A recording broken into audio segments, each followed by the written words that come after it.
אנחנו חיים בתקופה שבה האנושות, כדור הארץ והיקום כולו עוברים שינוי משמעותי.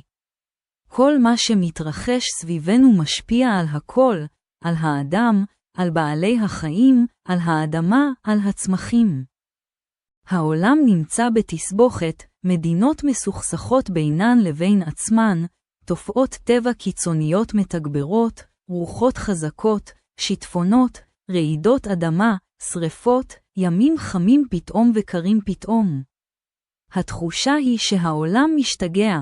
הסיבה לכך היא שהאנרגיות שמגיעות כיום לכדור הארץ ונכנסות לגוף שלנו יוצרות סוג של כאוס, משום שהתרגלנו לתדר אנרגטי מסוים וכעת מגיע תדר אחר שמאלץ אותנו לשנות את התודעה.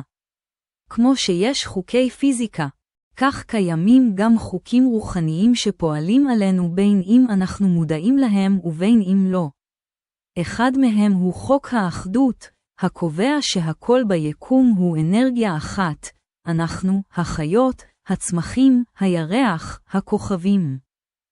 הדומם והמדבר, כולם עשויים מאותה אנרגיה.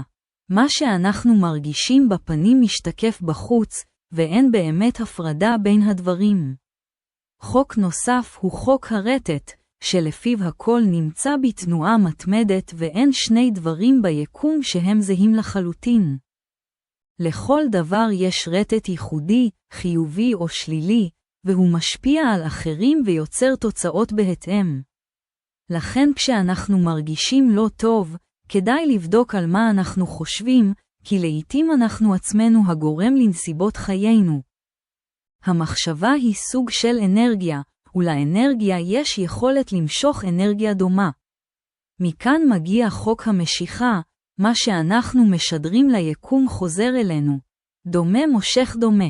יש גם את חוק הניגודים. הקובע שלכל דבר יש את ההפך שלו, אור וחושך, חיובי ושלילי, רוחני וחומרי, זכר ונקבה. הניגודים האלה מופיעים בכל תחומי החיים והטבע. העולם החיצוני הוא השתקפות של העולם הפנימי.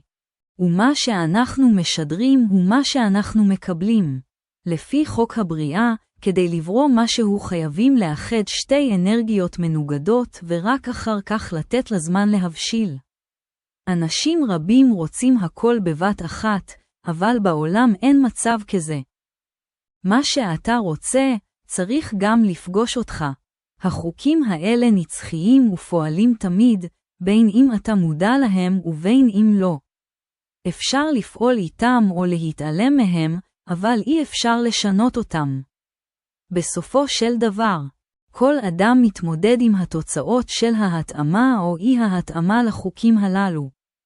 זו אומר, אם אתה מרגיש שינוי, זה לא סתם. אם אתה מרגיש כאוס, זה חלק מתהליך. אם אתה מרגיש שאתה משתנה, זה טבעי, כי העולם משתנה. אתה לא משוגע, אתה לא מוזר, אתה פשוט חלק מתנועה גדולה יותר.